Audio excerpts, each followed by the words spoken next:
As we start a new weekend tonight with Monday Night Raw and a potentially hostile crowd, we had a very tumultuous weekend in which there were a lot of things that were happening, a lot of new pieces of information, news, and rumors being given to us via the dirt sheets, as they call it.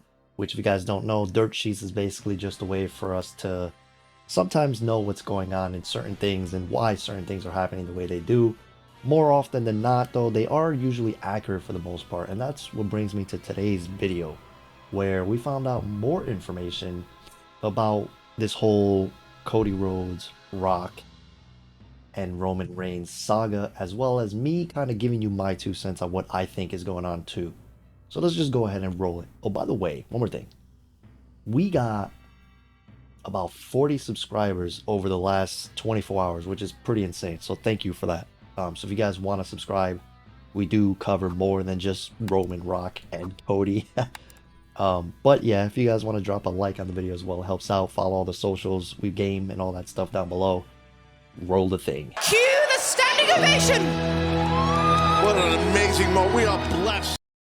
You know, the funny thing about all this too is that people are even claiming that this whole thing is what's called a work. In other words, WWE foresaw everything happening and they pre-planned all of this, which is something that I kind of talked about in my last video. I was talking about how, you know, The Rock would ultimately know that he would garner this type of reception. But then there's other people that are saying, well, no, his ego won't allow him to really think like that for the business and blah, blah, blah. It's like, okay, well, I don't know him personally, so I can't make that call. But I know that he's been in the business long enough for his brain to understand how the crowds will react to a degree. My perception of the situation is that I think he perceived that by him interjecting himself the way that he has, he's looking to make a bigger star out of Cody Rhodes in the future. And that is my opinion on it so far. Because again, whenever I gain new information, opinions do have a way of changing in my mind, because that is how it works. You assess all the possible outcomes, you gain new information, and your mind processes a newer outcome that you may have not perceived or predicted previously. And that is essentially how you grow as a person. But again, I said the same thing. I was like, realistically, The Rock may have done this on purpose to not only save WWE and, you know, get the whole media attention away from Vince, which, by the way, that's going to go back, by the way. Once we know what the main event is for WrestleMania officially, I'm pretty sure a large amount of people that are in this space are going to go back to the Vince McMahon situation. But with that being said, back to this. What if they're doing this to, like I said, lead to some sort of title unification match, which I hope they don't do. But Cody could face Seth, beat him, and then the winner of Cody and Rock and Roman, which Rock was politicking to win that match. That was another rumor that The Rock apparently wants to win the match against Roman, and that could kind of tie into what I was saying about him wanting to make Cody a bigger star, because he knows the crowd will boo the mess out of him should he beat Roman Reigns and took the spot of Cody. So now Roman doesn't get to break the streak or the record of Hogan, which was 1,400 something. And right now our tribal chief is at 1,255 days. He'd have to hold the title until damn near October to break the third longest record in WWE. Now, you know, if Rock beats Roman, then he doesn't get to break that accolade or record or whatever, however you want to define it either. And then he can face Cody. And people are saying that there's a rumor that Cody will face the winner of Rock and Roman at SummerSlam and unify the titles.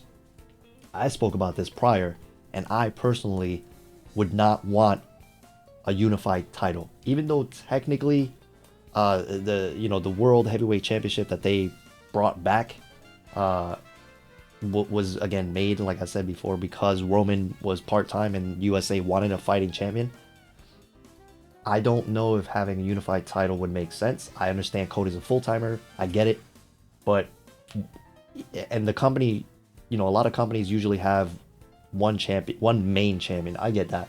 But if they're really doing this whole brand split thing and they're going to try their best to stick to it to a degree, which they have been, there's a lot of people that cross over here and there, and those are like the top guys. But for the most part, they have, you know, divided rosters.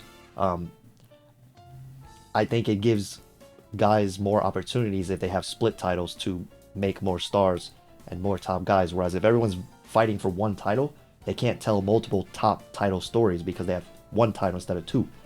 So that is my reflection on that. But The Rock took to Instagram, which is where I'm at right now. So if you guys want to follow me here, he literally posted this.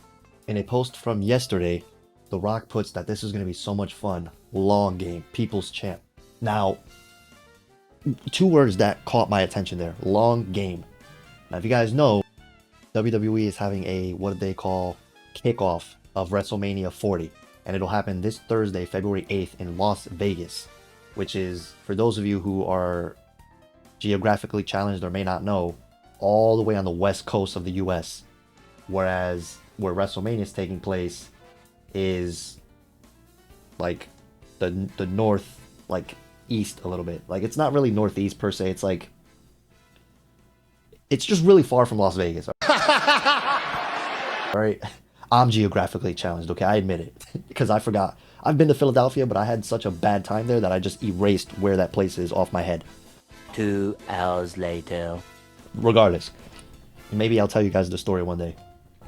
Why would they have this kickoff in Las Vegas and not in Philadelphia? Why would they have it at the T-Mobile Arena if, in my opinion, right, and this is where I pivot, as WWE likes to do, right? What if the long game that Dwayne is talking about is he's doing everything he so far has been doing, right? He got the media to talk about him and Roman, and he's already, in a way, gotten Cody more over, I would argue, than anyone else has, and he's not even his opponent. He's already got the people talking. He's got the crowd reacting to him, right? Even if it's negatively, regardless. He's done exactly what he probably thinks they would do. Or rather, maybe he didn't perceive it to be this negative, but he got the attention to pivot to himself and Roman away from everything else. And what if WWE was aware of all of this and they backed Dwayne's plan? Like, hey, I'm going to step in and pretend like I'm going to take Cody's spot, which will then garner the attention of what happened and recreate a Daniel Bryan-esque martyr style Cody Rhodes, right? Where Cody will, being the good guy he is, will allow me to take his spot. And then I can, you know, show up at the kickoff and pivot again and announce that I'm going to face Roman next year because I feel bad of what I did for Cody. Then Cody could have his spot back in the main event. Bigger cheer, boom, boom, boom, blah, blah, blah, yeah. Oh, wait, but what happens to Seth Rollins? Not my problem. I don't work for creative. Y'all figure it out. I don't want to, you know, maybe he fights Seth, takes the title, then he goes and fights Roman, takes the title, unifies them both, finishes the story. Would people want to see that? Maybe. Would I want to see that? I don't want a unified title. But if it's temporary, sure. And then we go from there. Oh, and one other thing. Why the hell isn't Bayley on this poster, huh? Why isn't Io Sky on this poster, huh? Why is Bianca... No offense to Bianca, because I love her. I actually like her in the ring a lot. Why is she on the poster when she doesn't even have a match at WrestleMania yet? Technically, neither does Rhea, but Rhea's the champ. I don't know. I feel like they should have put maybe... Or maybe these are just the people that are advertised for the kickoff. But again, I'm not going to go too far into it. They should have put Bayley on there, right? I'm tired of Bayley getting disrespected. Bayley's not on the banner. Bayley's not on anything. But yeah, what if that's the plan, right? The long game. Rock will be like, hey, I'm going to face you, but at WrestleMania 41. Because a lot of people want Rock and Roman. I want the match at WrestleMania too. I just feel, and I've been saying this for the longest time, I feel like this year is really bad timing. I wouldn't mind seeing it last year if it happened, or, you know, the year before that, or next year. But this year, and to just continue and wrap this video up, in the latest edition of Wrestling Observer Radio, Dave Meltzer noted that The Rock had agreed on $30 million to join TKO's board of directors, as well as agreeing to face Roman Reigns at WrestleMania. Now, I think this goes back to what I said, right? Rock literally was like, yeah, I'm locked in for the WrestleMania match. He never said which year. And I really think that the reason why this could all potentially be like a work is because of everything that I explained earlier. The long game, right? The Rock understands the business. I don't think he would screw over Cody. That is just my perception. He could be a total douchebag. I don't know him in real life. I can't make that decision. I have to look at it from an optimistic point of view. Because if I go full on negative mode, y'all are probably all going to unsubscribe. And it wouldn't be the real me. I always try to look at the optimism in certain things. And then there are going to be times where I'm just like, F it. This is what it is. This is what I think it is. And if it's negative, it is what it is. But in this scenario, I really think they're trying to make Cody a bigger star. And I think that The Rock perceived all this. And that is why I believe it could potentially maybe be a work. And if it wasn't a work, based off of the reaction of everything that's been happening, they're going to try and, there's that word again, pivot to it being a work because of everything that was discussed. And then the last piece, according to an update from Fightful, sources backstage claimed that Rhodes was professional, but he seemed somber. Somber means like gloomy, like he's not really mad, but he's like sad, like gloomy, basically. I can't really say depressed, because even though that is technically in the definition, they have a word about depressed in there. I'm not gonna say that. Let's stick with gloomy. It was stated that there is a confidence Rhodes will handle the situation well regardless of what happens, because he's a company man through and through. Cody's just that guy. Meanwhile, some within the company believe that this has been the plan from the start, or at the very least that the company may pivot to include Rhodes. What if they turn it into a triple threat? Would you want to see that?